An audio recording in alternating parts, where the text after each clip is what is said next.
Welcome to HJT Design Radio Straight Talk, a show dedicated to exploring all aspects of creating a great dental office, where the only dumb question is the question that's not asked.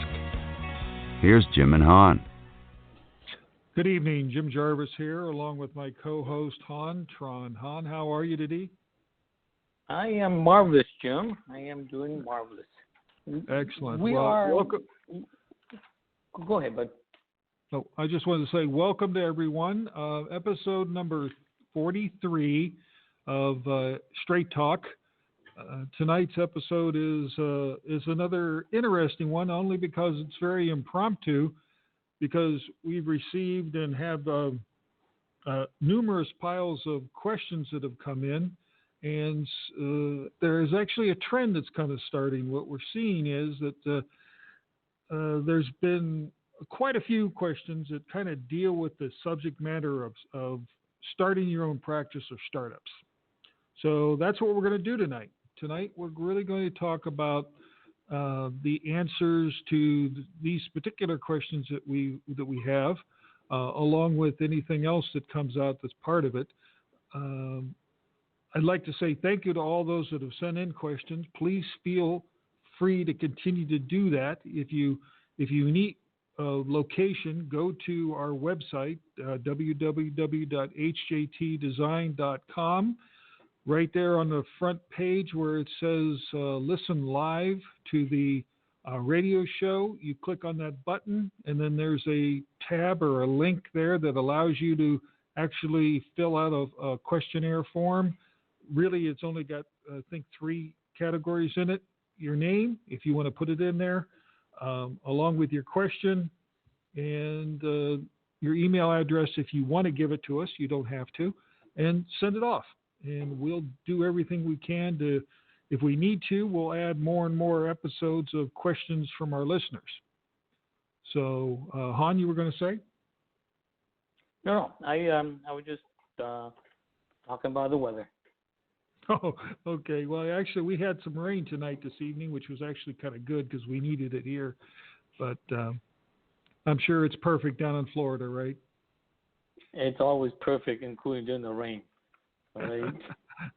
I understand. Yeah, without a doubt. Well, let's start off with a question we got from, what is this? Dr. Mary over in Texas. I've been told and heard that I must sign a full contract. What do I do, or what is the process that I really should be looking at? That's an interesting and a complicated question, Doc, in the sense that we don't know exactly what you're trying to accomplish, but let's say it is under the context of a startup, that you want to start your own practice. So, contractually, obviously, you need to have a designer, an architect, like ourselves, someone that will be able to pull together the team. Go back and listen to our previous podcast episodes about the team. It's a very thorough one. It gives you an idea of all the folks that are involved there. But from a contractual standpoint, definitely you need to sign a contract. Don't do this on a handshake or don't do this on a verbal, because it protects you as much as it protects everyone else. Now, when you say a full contract, I'm assuming you are talking to either a builder or a group that wants you to basically do everything with them. And that's a little different than us, isn't it, Han? Yes, it is. A full contract. If you're dealing with a contractor, that's one thing.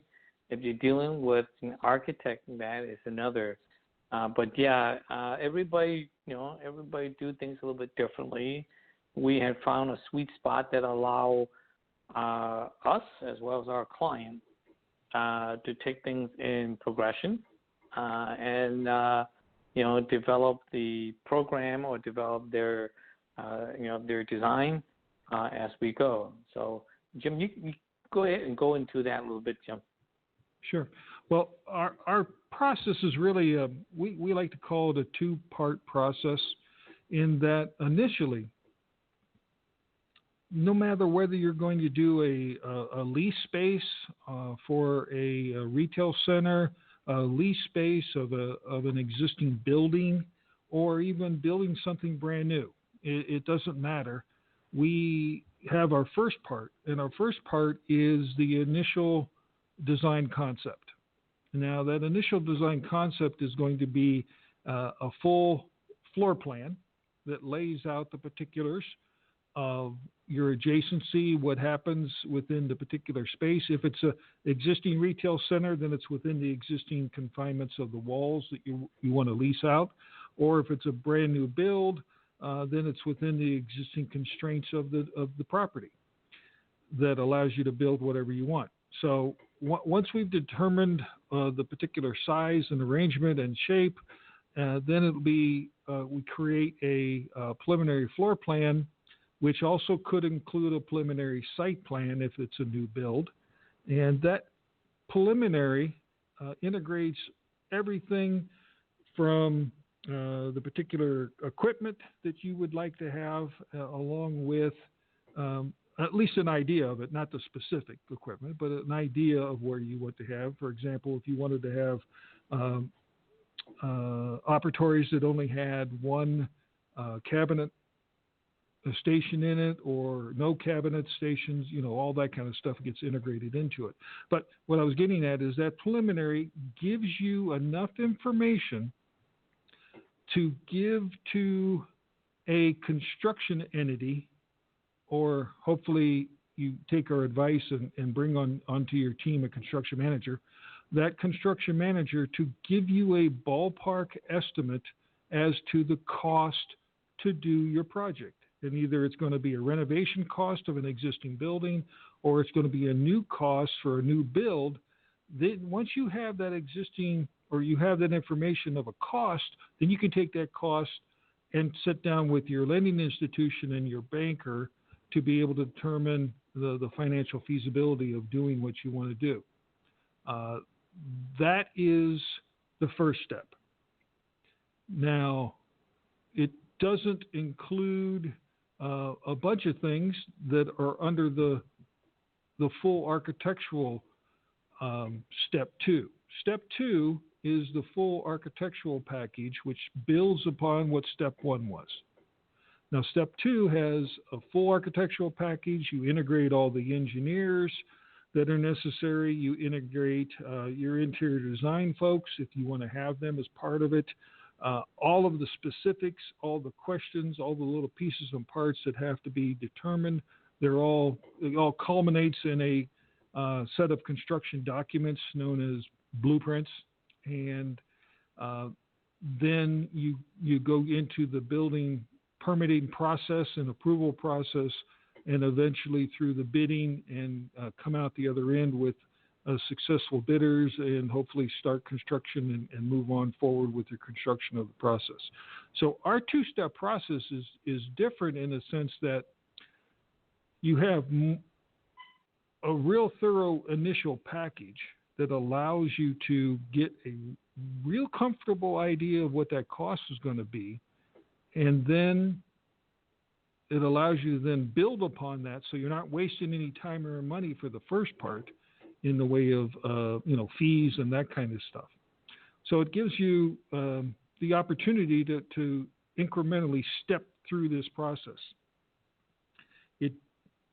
So the idea of signing a full contract means that you pretty much are going to be stuck with the team that whoever you're going to sign with, and they're going to take the project from beginning all the way through to end, and more than likely to build the thing. And so that's really the big difference between what you're being told, and we understand the reservation, don't we, Han? Yeah, it's either way will work, because that work and served us, through most of our career. What we found is that the way we are separated, it gives us a little bit more flexibility, and it gives our clients a little more flexibility too. Some clients come to us and all they want is just the design aspect of our services, and they don't need the rest of the stuff because they may have somebody already in the wing that they know that they would like to work with that are local and whatever. But we find that it's give us, the architect, and the client, the options and a clean termination of services if that's all they want. Jim? Right. Kind of like the best of both worlds. The scenario that Han was just talking about, which is a very common one, is you may even have an associate or a friend or a relationship with a local architect that you want to have do your building. And unfortunately, that architect doesn't have the expertise that we do. So it's like we're the specialists. You allow us to do the initial documents, then they can take over from there and finish up the rest of the project. Sometimes we're retained as a consultant to the local folks, and sometimes we're not. That all depends upon how the local architect, for example, feels about being able to finalize and perform. So we're really flexible in the sense that it gives you the total flexibility. So it's a win-win in the sense that you get the best of both worlds. But in your mind, you say, hey, I'd like to have this individual. They may even be a patient for all we know. And you'd like to have them as part of the team and be the individual that's here on a day-to-day basis. Well, you can do that. And so we have that opportunity. We can take it one step further too, Jim, is that often, even though we are retained to do the preliminary design, the reservation, that an architect that doesn't have any dental experience is that you don't want them to kind of, pardon the pun, but cut teeth on your project. So you want to have at least a lifeline or a safety net, in the wings, so in case that they need to reach out and get some technical feedback and some advice and stuff like that, we do provide that safety net when we're involved in the project. Of course, it's on more of on a professional courtesy. But if the architect require more than simply, hey, how do you do this, or what do you think about this, but want us to hold his hand, and that would be, a different level of consultation. Jim? Yeah, there'd be a small fee associated with that, which is what's kind of nice about us. We don't set a standard fee. Our fee is based upon the amount of work that we're actually doing for you. So that's done for one reason and only one reason, and that's to give you the most economical solution. We're not going to say, here's our standard X fee, this is what you do, this is what you're going to come over and spend whatever, days with us, and you're going to go through this stuff, and you're going to make all these kind of selections. You're going to walk away with a big bill and this set of documents. We don't do that. That's not how we roll. It's a totally different world. Our fee is based upon, again, what we do for you specifically. If you only need one thing done, we do that one thing. If you want a half a dozen things done, we do those half a dozen things. Whatever's best for you and to make it work for you. And we find that that's a better solution. It's a better solution all around and gives you a better result from all aspects, but mostly it cuts down on your frustration level. You don't have to go out and take whatever you've given and then try to figure out what to do with it next. We're there to help you through all that stuff. Well, let's go to the next question, which is kind of a somewhat similar, but not similar in the sense that we've got Dr. Chris from Tennessee said, don't I really want to talk to the dental equipment folks first? All right, Han, I'll let you answer that one because I know you're chomping at the bit to talk about that. Well, of course you want to talk to them, not necessarily first. Okay, you will need to have them. Whether you buy buy refurbished or buy new, they're going to be involved at some capacity. But the main thing is, I'm trying to be nice. Is that if they have to do something, and it always bothers me that people promise to do things for free. Okay. I hope you weren't born yesterday, because my questions, sometimes I can be a smart aleck at time, and I ask them if Doc, if the supplier say that they would they would design your office for free, will they do it if you don't buy anything from them? And I have never heard the answer yes. Okay.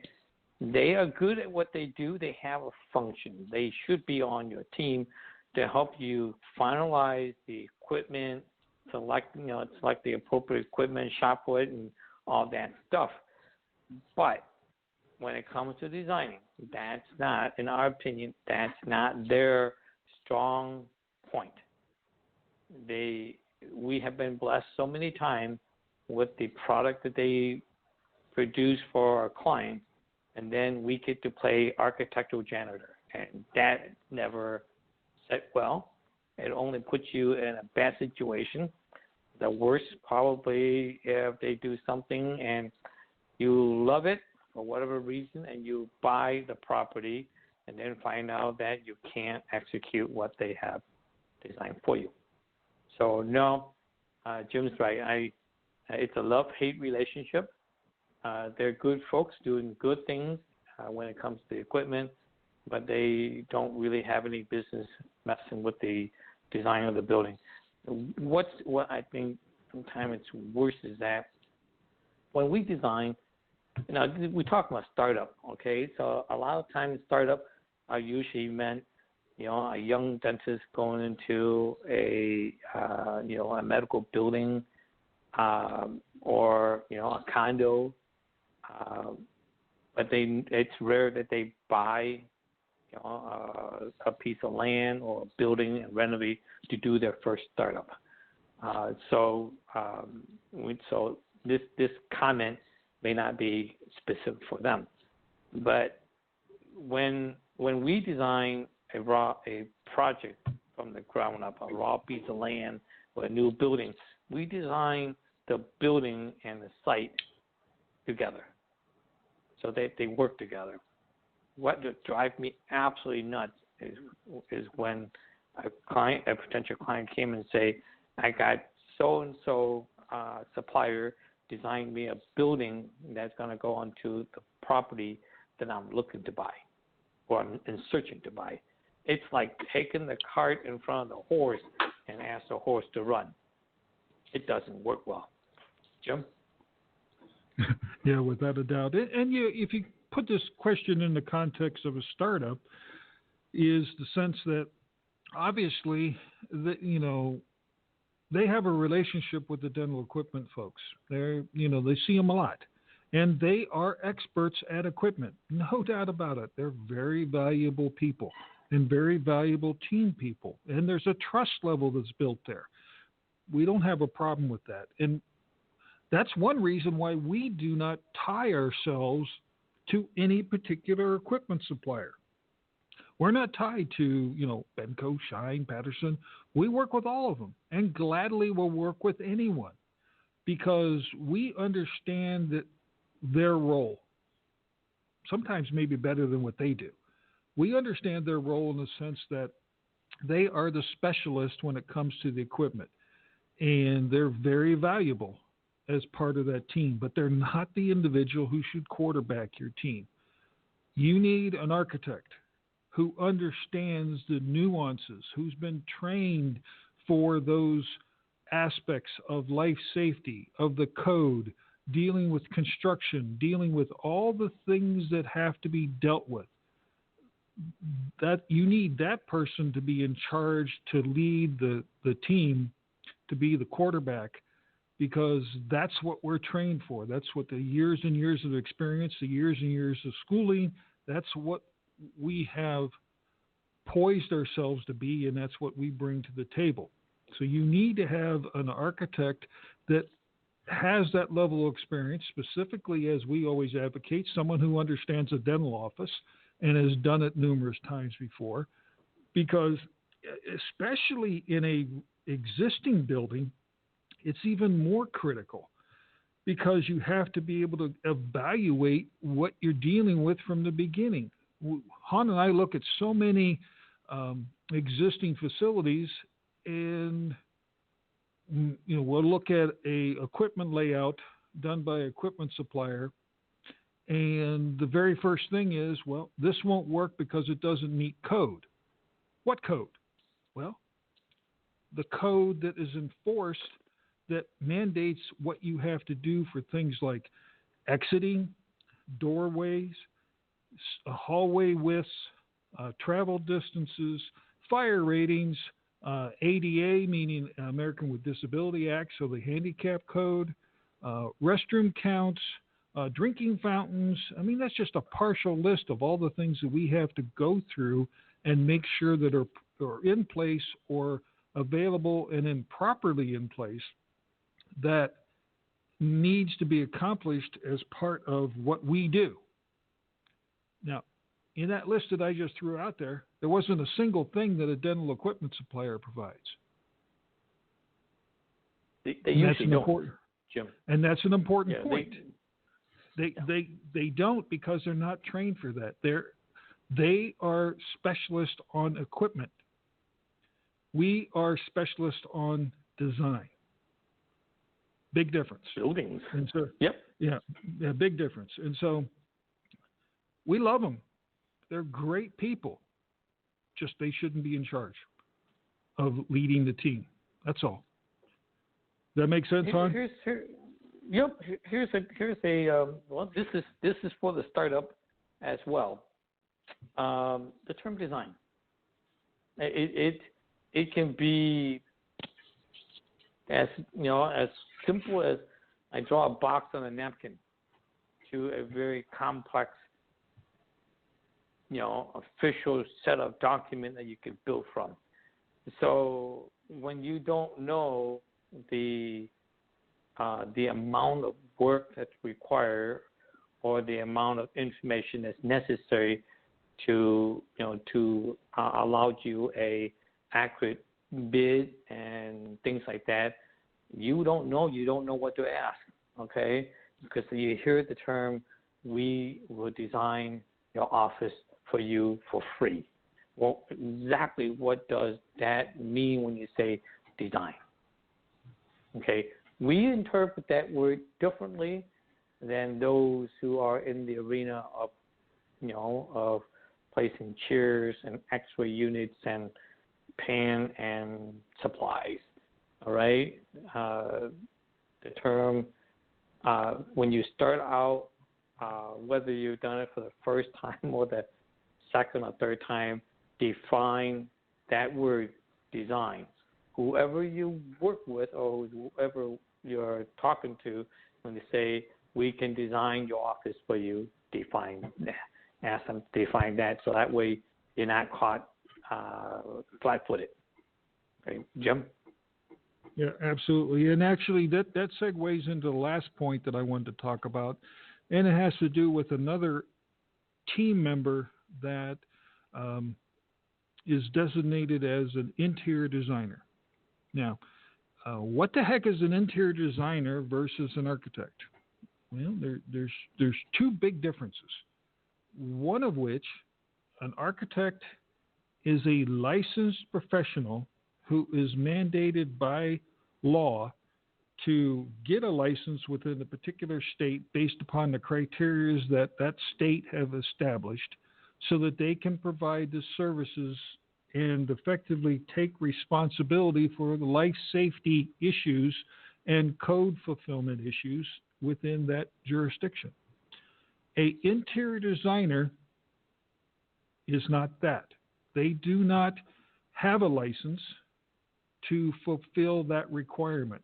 They look at the interior components of a building, specifically mandating around and looking at the areas of aesthetics, looking at configuration.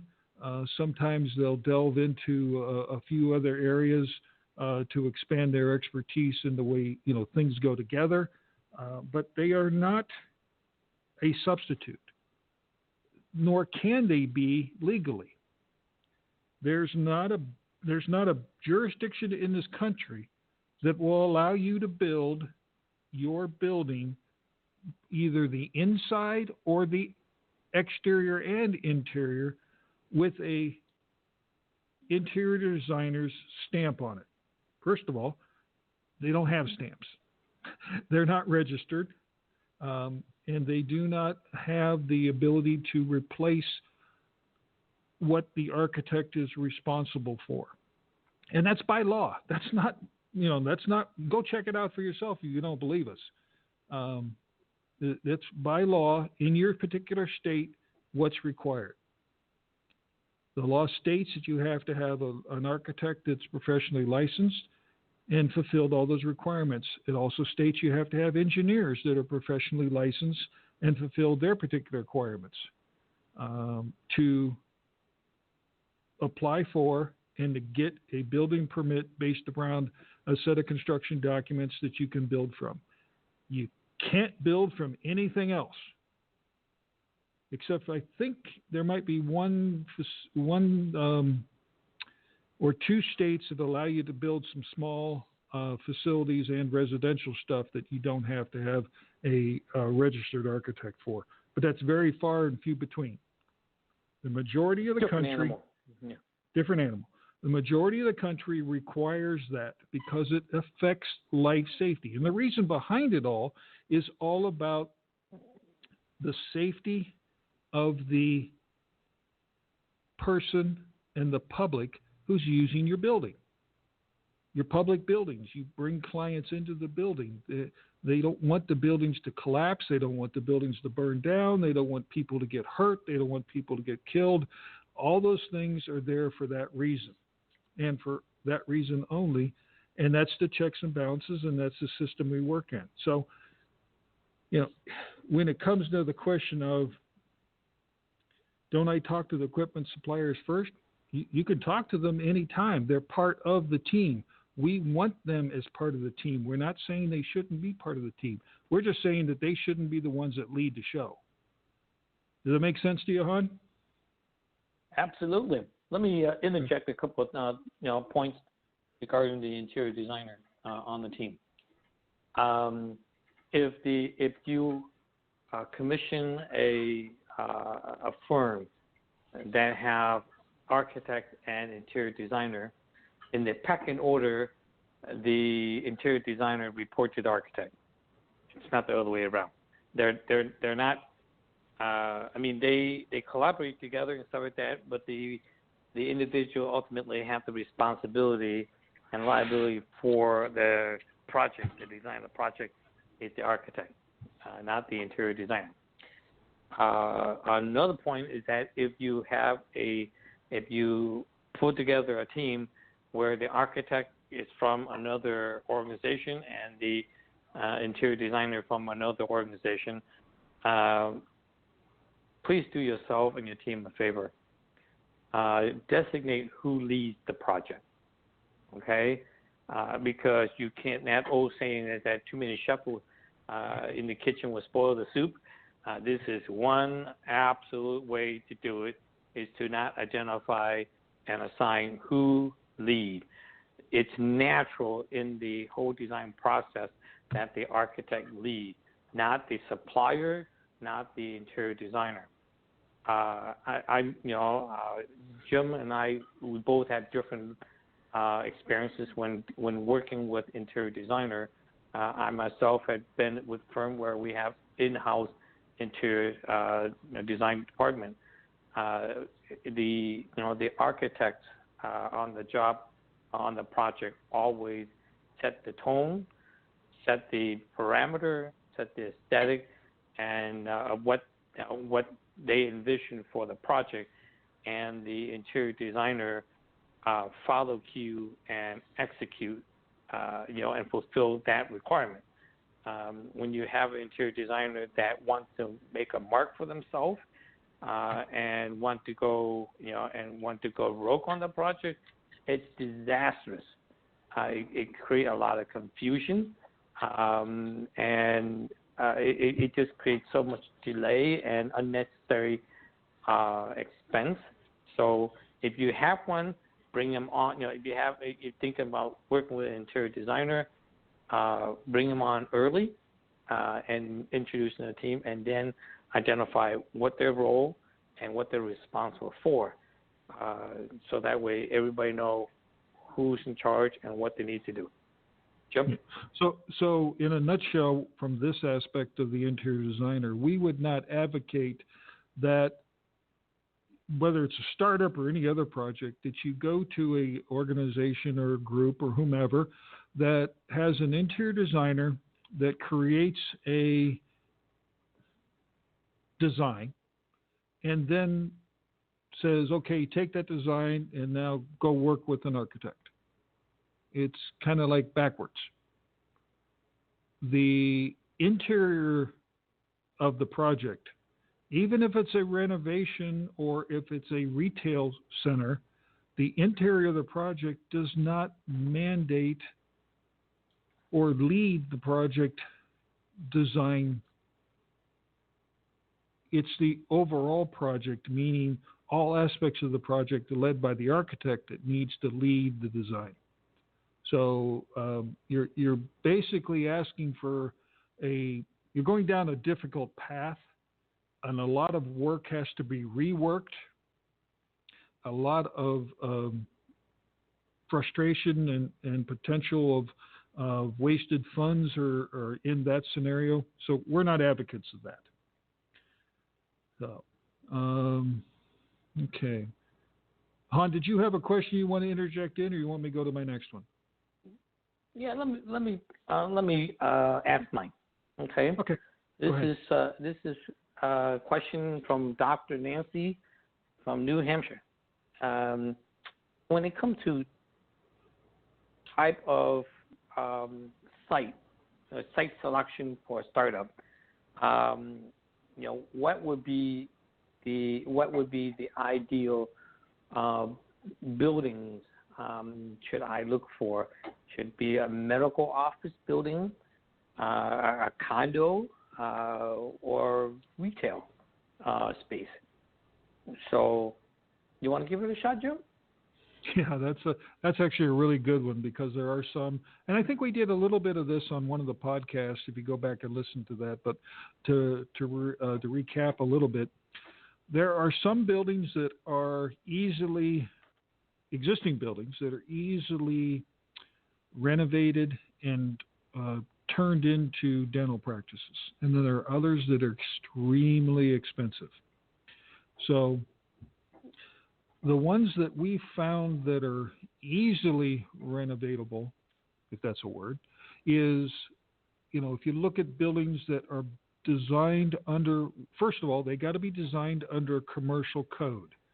So make sure they're a commercial building. If they're a residential building, meaning a house, or any version of a house, be forewarned, be careful, because those buildings tend to have a lot of extra expense in them, because you've got to go in and bring it up to the commercial code. And that's things like firewalls, that's things like exits, that's things like stairways, that's things like corridor widths, all that kind of stuff that is totally different in the residential code than it is in the commercial code. Now, from a commercial building, let's say we pigeonhole this to commercial buildings. Okay. Don't think that just because it was an existing, let's just pick one. It was an existing chiropractor's office, that you could just go in and easily retrofit that into a dental office. Not so easy. It can be done, but it still means there's going to be a lot of walls being moved, because chiropractors' offices flow totally different than a dental office. They have different size requirements for their exam rooms versus your operatories. And even if it was an existing medical office, let's say it's a family practitioner. Family practice offices, the exam rooms are dinky. I mean, you can do those things in 8x6 or 8x8. Be hard pressed to, even with some of the uber tight folks, you'd be hard pressed to put an operatory in an 8x8 or an 8x6. You won't be able to do that. So those things have to be looked at. But they're easily, that kind of stuff can be done because you just have to move walls around.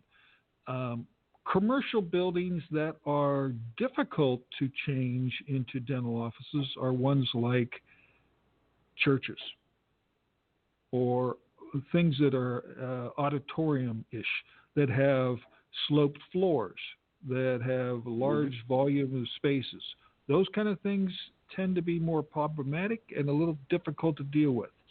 A health club, for example, and especially if it has a swimming pool, all that kind of stuff. That's not the easiest to go in and change to a dental equipment, or to a dental office by just trying to fit the dental equipment in there. But banks are good. A lot of times banks fit the criteria of being in the right place physically. Han and I, just before the show, were talking about a project we did down in Findlay, and it was an old urology office. That particular office literally got torn down to the point of there was only one wall left for a bunch of other reasons, one of which the space didn't lay out properly, but second was because of all kinds of changes in the building code and the site requirements, meaning the right-of-ways, that mandated a lot of things had to be changed just to make it work. But it was the perfect location for the doctor. And that had to be done to be able to take advantage of it. And it's a very successful final project, and right now a very successful practice. Yeah, assuming, I didn't set the parameter with the question is that assuming that all of the criteria as far as location, visibility, and all that are the same, okay? But the type of buildings that you should consider should be looked at with fine-tooth comb. Jim had covered basically pretty much majority of the type of building. Medical office building is another one. We often you hear the term MOB, medical office building. Let me see. I use the acronym COB, and people go, "What the heck is a COB or a commercial office building?" Okay, we live in the world of now everything is acronyms, but commercial or medical office building, it gained its name because why? Because it was built for medical professionals.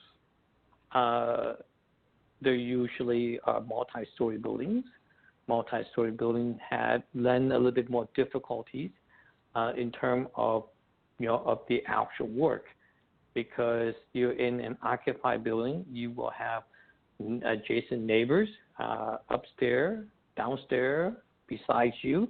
The noise that generates during the construction process is annoying. If you're doing a build out, it's about roughly 3 to 4 months of constant noise. Time constraint may be something that are imposed on the project where you can only do the renovation or the work after hours or during the weekend. You may have to gain access to the space below you so that the plumbing and all that stuff can be done.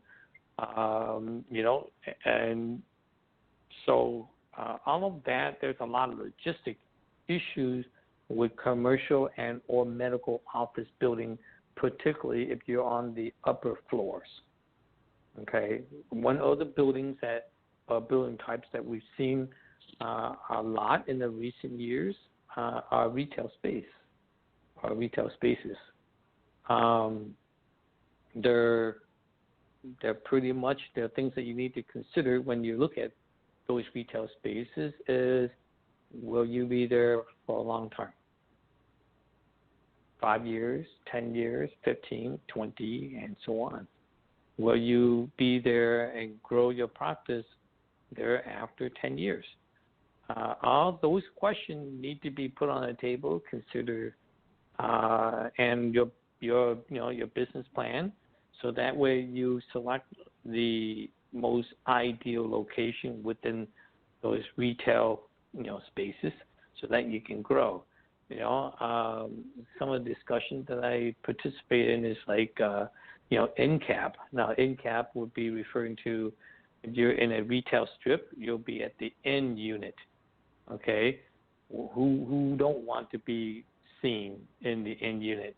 The problem with the end unit, in my opinion, is that if you're going to grow in place, hopefully your neighbor vacate, you can grow in, expand into that space. But that's only one neighbor if you're at the end cap. Okay. Secondly, when you're at the end, you get a lot more window. Who doesn't love natural light? But the challenge when you're in a retail facility is that most of the time the window goes down to the floor, or just about 18 inches or so above the floor, because it was designed as a retail space. Retail means you want people to see into the store to see the merchandise. Okay, it was not designed as a dental facility. So when you have windows, the good point is daylight. The bad point is you want to have your patient sit in the chair, get a good view of the parking lot or the hood of the car they park outside, and at the same time, those that are walking outside get a clean shot of your patient sitting in the chair. Modesty is a big issue that need to be looked at, but retail space is a very popular thing nowadays. I myself have visited a dentist's office inside a mall, and when I talked to the folks at that facility, they had several in the area, in the Tampa Bay area. So you're seeing dentist office actually built inside the mall to capitalize on the foot traffic. It's interesting. Okay. I guess that is. Well, another area that has to be really concerned about, and we've talked about that back in some of our previous podcasts, but in a retail center, you have to really look at and address parking. Yes. Because you may be in a situation that you are either underparked or you don't have enough parking in close proximity to where your particular space is. And then also how your staff and where your staff is going to park. Don't just assume that you get to pick whatever parking spaces you want the staff to be at, because there might be criteria and there might be things in the actual lease document that state staff has to park in the back 40, or they have to park in another location, or they have to park in only these particular spots, because the other agreements with the other tenants within that center says that these areas or these parking spaces are dedicated for customers. So keep that in mind when you're looking at a retail center. And then also, the other aspect is the breakout of who's responsible for what. The big one is your HVAC system, heating, air conditioning. Who's responsible for that particular unit up there, and where does the change or the break occur where you're responsible for whatever you're responsible for. That, along with demising walls that separate you from the other tenants, and what the requirements are. So they're kind of complicated. They're a little more detailed, and that kind of goes back to why you need the architect as the quarterback or the team leader, because that's what we're trained for. That's what we understand. That's what we look at. That's the filter that we look through when we evaluate things. And that's an important point that we really haven't talked about it very much, in that if you're looking at a variety of spaces, or you may be looking at this space or that space, ask us, please.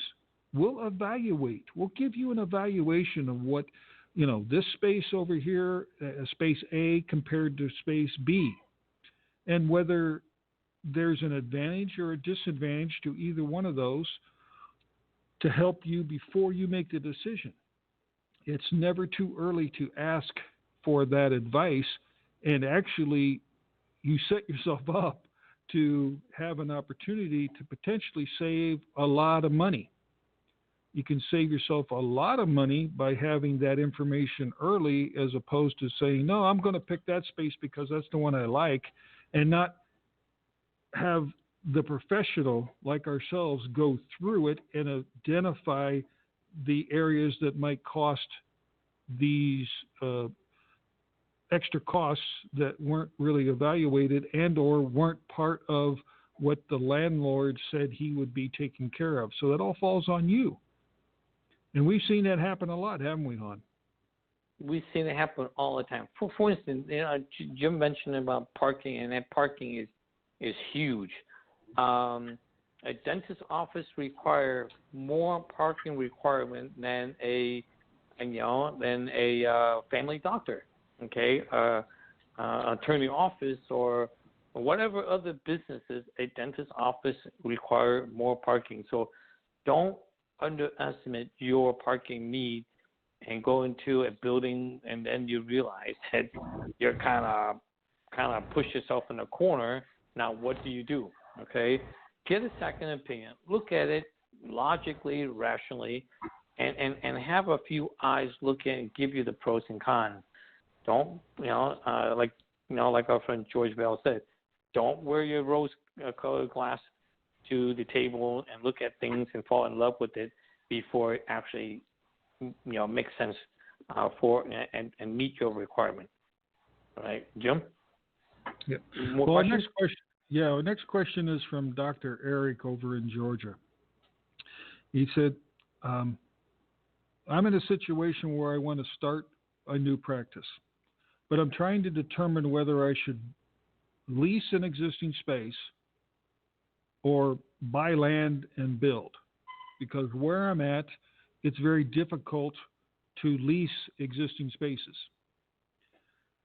Well, actually, that's not an uncommon thing, Doc, because finding the right existing space or existing building is obviously crucial. We kind of touched a little bit about that on tonight's show. Obviously, go back to listen to some of our other podcasts about this particular subject, but it is crucial that you have the right space. And Hon, you've touched on it too, in the sense that, are you going to be in this space for 5 years, 10 years, or is this your forever space? Meaning, I want to be here. I like this location. I like everything about it. It's real close to where I live. It's got beautiful access to everything. So I'm looking at 20 plus years. Well, to answer your question, Doc, in the sense that should I buy and build or should I lease, it really has to do with a whole lot of questions. And those questions are you going to be in that space forever? And then the question, if you say yes, then the question that Han and I and Bill are going to ask you is, why wouldn't you buy it as opposed to lease? Because if you lease forever, you know the business ramifications of that. You never know what's going to happen at any given time.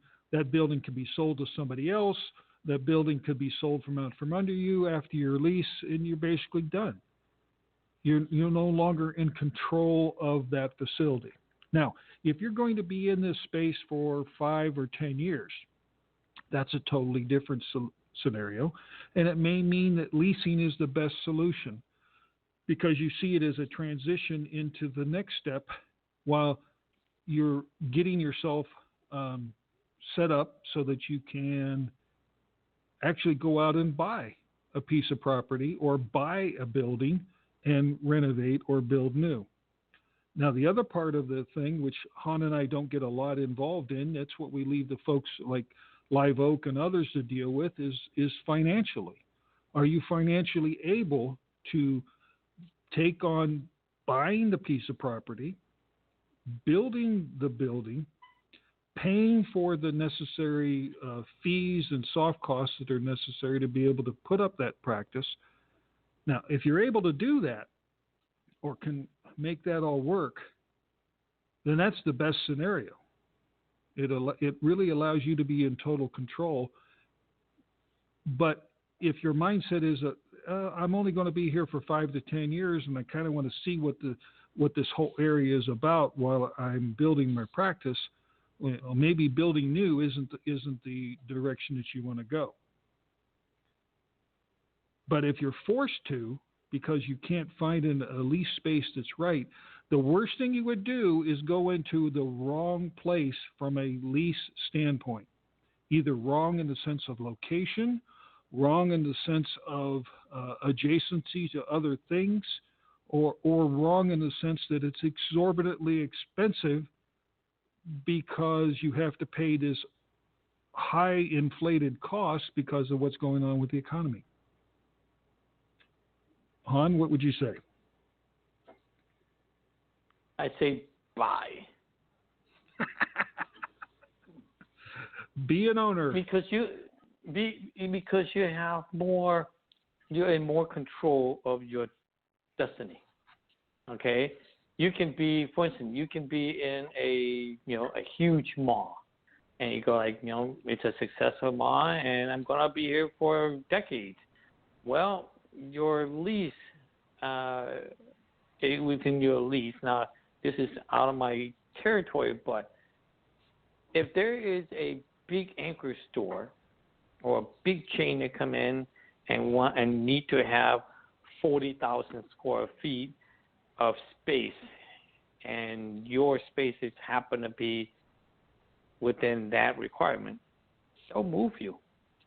You may have been in the ideal location, but within the lease document, if the landlord is sophisticated enough, they will set it up in a way that you can be relocated when it's necessary, and you're no longer in a prime space. You still pay the same rent.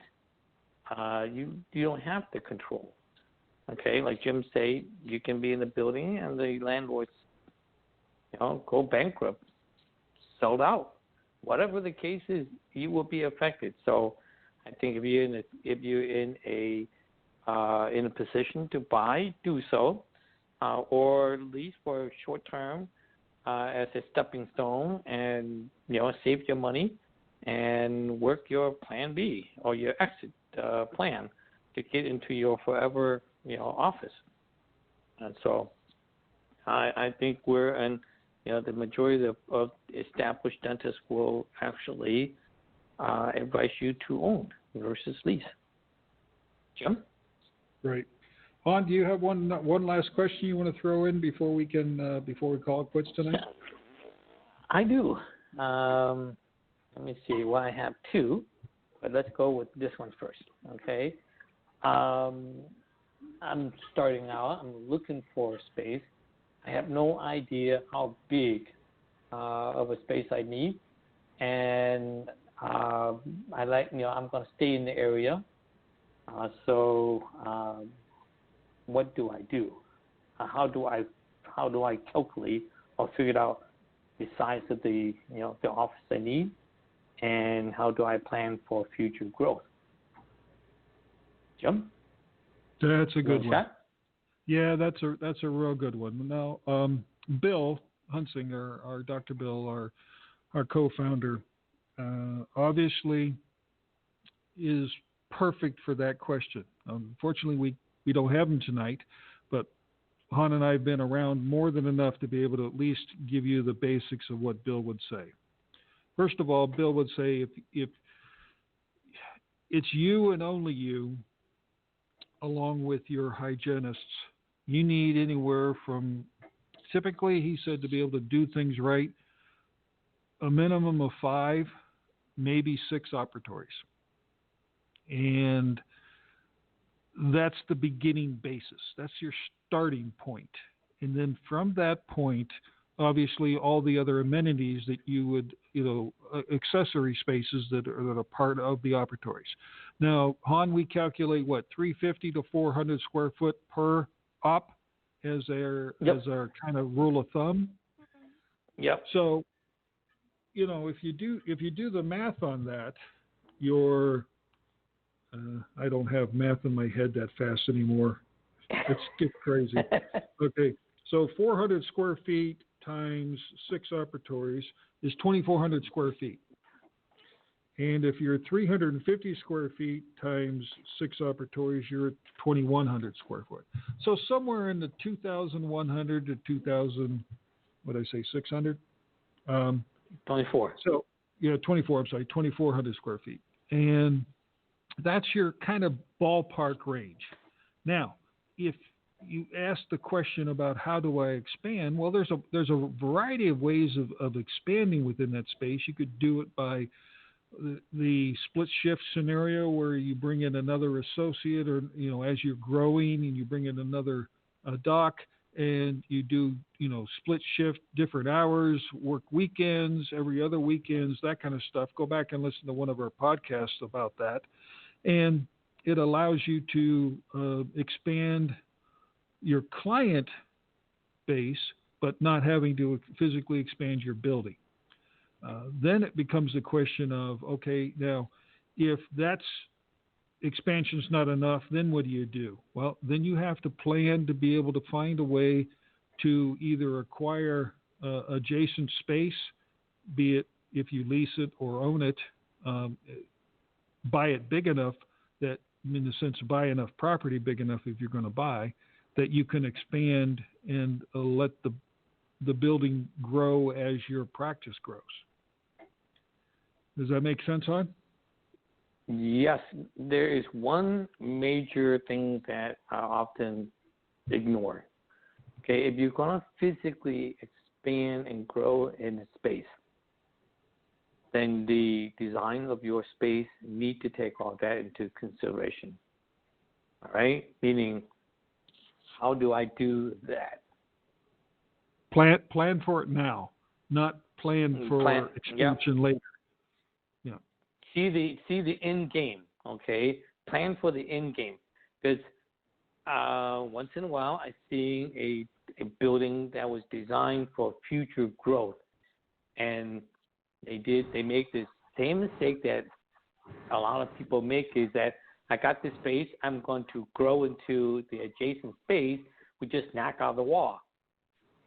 Yes, but the layout was not done with that in mind. So you just kind of basically annex the next space, increase and minimize or reduce the efficiency, because it was never designed for real appropriate expansion. What I mean is that are you going to have 2 waiting rooms because of the expansion, 2 sterilization because of your expansion? Are you going to have redundancy in everything because you need additional space? If you design it appropriately, you will be able to expand with minimal headache, aggravations, and the end result would be a lot more cohesive. So plan your plan. Worse yet, hon, you end up having to shut the practice down because you have to tear the interior guts of it out to be able to create a final efficient laid out office that works, as opposed to something that is so inefficient that it becomes a detriment to your practice itself. Yeah, it's a lot of times that you came to a point where you convince yourself that this is the best as it can get. Okay, you start to settle. You failed to plan, therefore you settle, and that would be an unfortunate thing. So when you are in the process, whether it's a startup or a second office, look at your future plan. What's going to happen as you grow? How is this going to be able to be executed? What does it look like? Don't just simply say, I'm going to have my designer that's doing it for free draw me a 3,000 square foot box next to the office. Okay, that's not good enough. All right, you want to see what that roadmap looks like if you actually grow into that space. How is it going to be done? That way, it allows you to place things where it need to be, so that when you do that expansion, it is effortlessly done.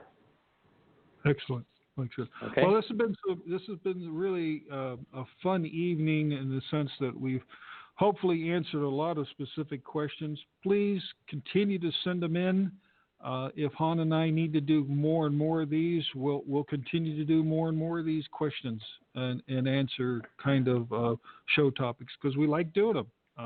We're specifically answering questions that you have on your mind, and hopefully that is a very useful tool, and it gives everyone else around that has an opportunity to hear this via either live or as a podcast an understanding that maybe they didn't think about, where it says, well, I never thought about that aspect, and so it gives that information out, and that's the goal of our show. It really is to help educate and to give out information so that everyone understands what needs to be done, and in our mind the right way of doing it, because there's a lot of ways out there to do it. Obviously, Han and I like to say ours is the right way, don't we, Han? Yes, we're the right way, Jim. So for our listener to look at the previous episodes, what do they do? Just go to our go to our website. You can go to our website, and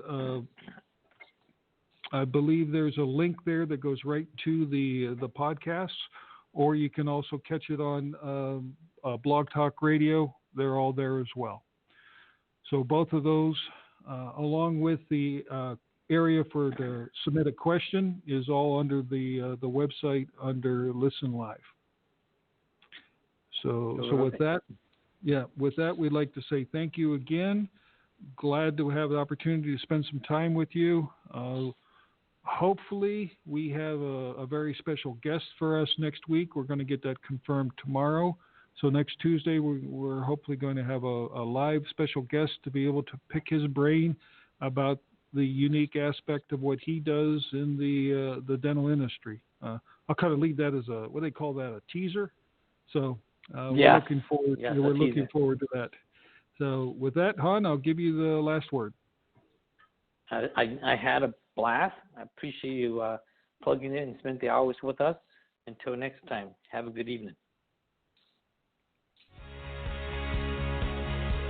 You've been listening to HJT Design Radio Straight Talk with Jim and Han. To contact us and find out more info about upcoming shows, please log on to our website at www.hjtdesign.com. Until next time.